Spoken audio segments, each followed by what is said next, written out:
I received this message, and it said, I have traveled across the length and breadth of Africa, and I have not seen one person who is a beggar, who is a thief. Such wealth I've seen in this country, such high moral values, people of such caliber, that I do not think we could ever conquer this country unless we break the very backbone of this nation, which is her spiritual and cultural heritage. And therefore, I propose that we replace her old and ancient education system, her culture. For if the Africans think that all that is foreign and English is good and greater than their own, they will lose their self-esteem, their native culture, and they will become what we want them, a truly dominated nation. And at the bottom it says, Lord Macaulay's address to Parliament on the 2nd of February 1835. So on hearing this, how did it make you feel? Did it make you feel proud in the first part of it? And did it make you feel angry in the second part of it? The question is it true? So I did some research, okay? And Thomas Macaulay was an MP. He was the son of a colonial general. He was privately educated and he went to Cambridge University. He was the secretary of the Board of Control from 1832 to 1833. He went to India in 1834 and served on the Council of India until 1838. Okay?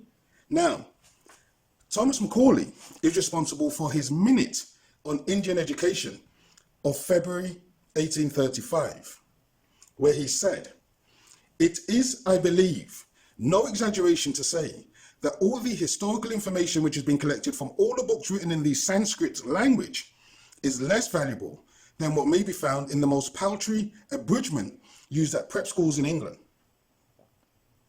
In his minute on Indian education, he was trying to urge the Governor General to reform education on utilitarian lines to deliver useful learning, a phrase which he means is Western culture. He argued that we have to educate a people who cannot at present be educated by means of their mother tongue. We must teach them some foreign language.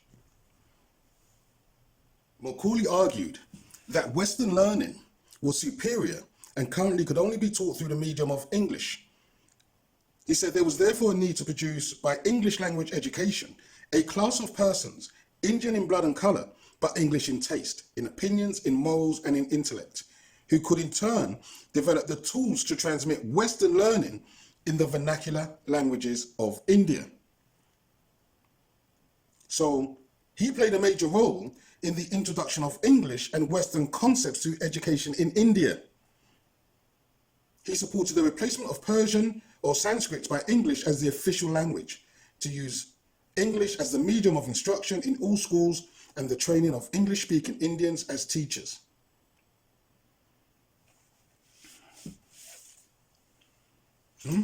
Now, it is said that there was the Government of India Act 1833, but this isn't correct, okay? It was in fact the St. Helena Act of 1833. It was the St. Helena Act. So Thomas Macaulay was never in Africa. Thomas Macaulay never travelled Africa. He was an MP for the Board of Trade. Then he went to India in 1834 and he was there till 1838. You see, but if you read that statement, if you received that as a message, yeah, you'd believe it to be true. You see, this is the nature of propaganda, okay? Something sounds like it could be true and it taps into people's beliefs. And so because it sounds like it could be true, people just accept it as being genuine. But oftentimes it is fake. And the purpose of propaganda is to brainwash through disinformation. There's lots of documents out there which are fake and it's hype. And it's intended to feed into people's beliefs. And people won't check these things. People will accept it as true. I'm going to give you another example. You've got the Willie Lynch letter, okay? And I'm not going to put it up because it's extremely offensive and disturbing, okay? But the heading of it is called The Making of a Slave. Now, this speech was said to have been delivered on the bank of the James River in Virginia in 1712, on the 25th of December, 1712. And it said that Willie Lynch was a plantation owner in the West Indies, okay? Now, you can read a copy of that document if you wish. It's on the internet, but I'm not going to post it here. The question is it true? How did it make you feel when you read that document, if you have in fact read it? Did it make you feel angry? Did it irritate you? Did it kind of throw you off balance? But let me give you some facts about that Willie Lynch letter.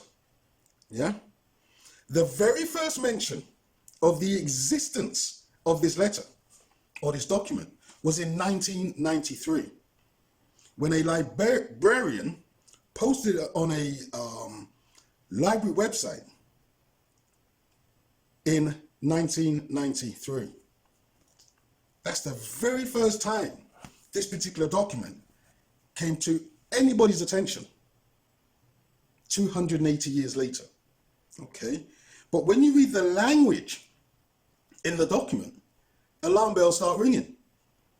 He uses words like program, but that word was not used in the sense found in his speech until the 1830s.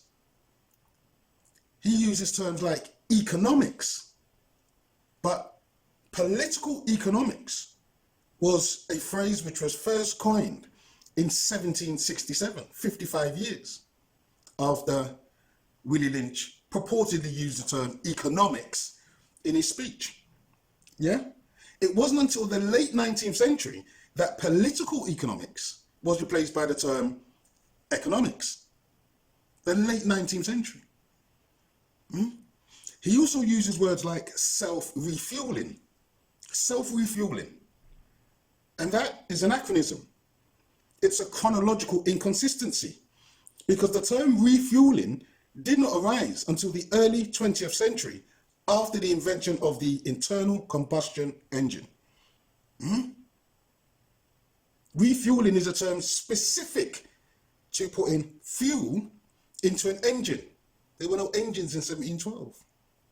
There were no motor engines in 1712. Yeah? You also have gender in that supposed speech, the word gender. But gender only came around in the 20th century, around the 1960s. So he couldn't possibly have used the word gender in that speech. Back then you had sex. What is the sex of the individual? It's either male or female. There was none of this gender business back then. Yeah? Now, in terms of races, yeah? They talk about the 5 races of man, yeah? This is a term that was created by Carl Linnaeus, and he published this in a paper in 1758. That's the first mention of the races. This is when they created the notion of separate races. That was in 1758. So this Willie Lynch wouldn't have been speaking about races in that context in 1712, because the concept itself hadn't even been invented in 1712. You see? So you may have read that document and you may have been upset, angry about what it is he was saying about how to deal with slaves. Okay? Now, it's attributed to a guy called Willie Lynch. Now, because people have heard of the term lynching, they think that this document must then be genuine. So they make an association between the word lynching, which is horrendous treatment of black people, predominantly in the 19th century, with this character called Willie Lynch. Yeah? But the use of the term lynch law could possibly have originated from a person called Charles Lynch, who was a magistrate and a military officer during the American Revolution. That came much later. Much later. Yeah? So, that Willie Lynch letter isn't true. It's a hoax. Because there's language used in there, phraseology, terminology, which didn't exist at the time he supposedly said these things. If he's using these terms and nobody understands what these terms mean, then he's just confusing everybody. But if this letter was a hoax, somebody has to write it in a 20th century dialogue in order for people to make the connection between what it is they're saying and what it is they want people to accept, understand, and believe. So again, don't just accept something because it sounds like it could be true, because this is the underlying purpose of propaganda. The propaganda is always designed to make people angry. It's always designed to manipulate the emotions. And as I said, it bypasses intelligence. It bypasses intellect. Yeah? Now, I'm going to give you one final example. It's another message that I received from somebody. And again, it sounds like it could be true. It says the only thing the black man has inherited from Arab and European colonization is the religion that he practices. And that's exactly what the colonizers wanted. Notice that in black countries, the education is a disaster, the administration is corrupt, health is deplorable, but religion is doing wonderfully well. Black people rebel against everything except religion. They even think they are more religious than those who brought them these concepts, and that the colonizers are not good Christians. Black people even claim themselves to be the original race of which Jesus Christ has descended. This is how far black people's stupidity can go. Notice that any society that is full with superstitions, religious indoctrination, lack of education, and nationalism is always ridden with violence. And this statement is accredited to Xi Jinping, who is the president of China. So whoever has created this document has said something. Whatever their objective was, they've said something. And in order to make it seem authentic, they've accredited it to Xi Jinping, the president of China. What part of what that document says is true? What part of that document is untrue? Now, I see something like that and immediately I become suspicious, because it sounds like it's tapping into people's ideas and their beliefs and their prejudices. And in order to give this document authenticity, they've said it's come from the president of China to make it seem like it's genuine. But I see that and it doesn't make any sense to me, because the president of China is going to the Caribbean to do trade deals, business deals. Yeah, the president of China is going to Africa for commercial reasons. Yeah, he's trying to build connections with Africa. And so why would the president of China offend an entire continent at the same time they're trying to get a foothold in Africa? That doesn't make any sense. That can't make any sense. So somebody has created this document in order to make people believe that what they've written is actually true. And in order to make it seem more genuine, they've attributed it to the president of China. All that is propaganda. All that is hype. All that is tapping into people's emotions, knowing that people are just going to accept it because some parts of it may be true. Some parts of it may be true. But more than that, it fits into people's prejudices, people's ideas and people's beliefs. And that's why these kind of documents have the power that they have.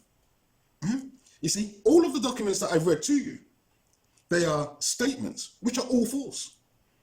But to make it appear credible, they've attached a name to it. And so what I'm simply saying is, don't just accept everything that you see or hear, okay? Don't just accept it as true or valid. At the very least, check yourself to see whether or not there is some truth in it. Because a lot of these statements are fake. A lot of these statements are filled with half-truths.